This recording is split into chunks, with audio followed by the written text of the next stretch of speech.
Oke guys, kalian pasti pernah dengar suara ini bukan? Terima kasih sudah klik video ini, tapi jangan lupa guys klik tombol subscribe karena subscribe itu gratis. Oke, di video kali ini saya akan membahas mengenai reproduksi pada bakteri. Tapi yang saya bahas ini adalah dikhususkan reproduksi pada bakteri secara aseksual atau vegetatif ya. Untuk yang seksual nanti ada di video berikutnya. Oke, perhatikan gambar yang sudah muncul ya. Nah, secara umum simpelnya adalah kalau dia reproduksi secara aseksual, satu sel akan menjadi dua sel akan menjadi 4 sel dan seterusnya makin banyak ya. Nah, sekarang kita mau lihat bagaimana sebenarnya prosesnya.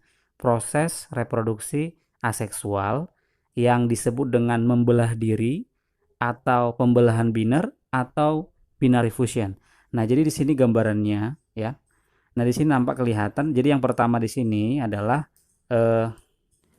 replikasi DNA. Replikasi DNA di sini maksudnya penggandaan si DNA bakteri dari 1 menjadi 2. Nah, itu kelihatannya sudah ada 2 DNA pada bakteri. Itu dia replikasi DNA. Tahap yang kedua itu adalah sitokinesis awal. Sitokinesis awal di sini maksudnya adalah pembelahan sitoplasma atau pembelahan sel, tapi dia masih di awal. Jadi nomor 2 itu sitoplasma atau selnya itu mengalami pemanjangan ya. Nah, coba bandingkan dengan yang nomor 1. 1 dan 2 itu selnya itu mengalami pemanjangan. Kenapa dia mengalami pemanjangan? Karena dia mau membelah.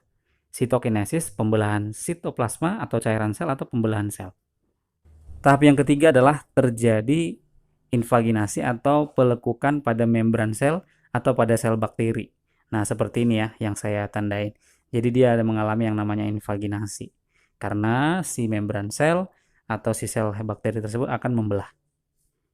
Yang keempat itu sudah kelihatan bahwa dinding sel pada kedua anakan itu sudah mulai terbentuk ya. Jadi cross wall forms completely. Jadi sudah lengkap dia untuk masing-masing si anakan dari bakteri yang mau terbentuk ya, tapi belum terpisah. Nah, tahap yang kelima itu adalah sitokinesis akhir. Sitokinesis akhir maksudnya adalah pembelahan sel yang sudah terjadi lengkap dan sehingga dihasilkan 2 sel anakan seperti pada gambar. Ya, sebenarnya simpel ya untuk proses reproduksi pada bakteri secara aseksual atau vegetatif itu dia tidak melalui tahap-tahap seperti pada organisme tingkat tinggi kayak hewan atau tumbuhan. Tidak ada propase, meta, anatelo ya, tidak ada. Dia langsung aja membelah gitu ya melalui proses sitokinesis biasanya pembelahan sel.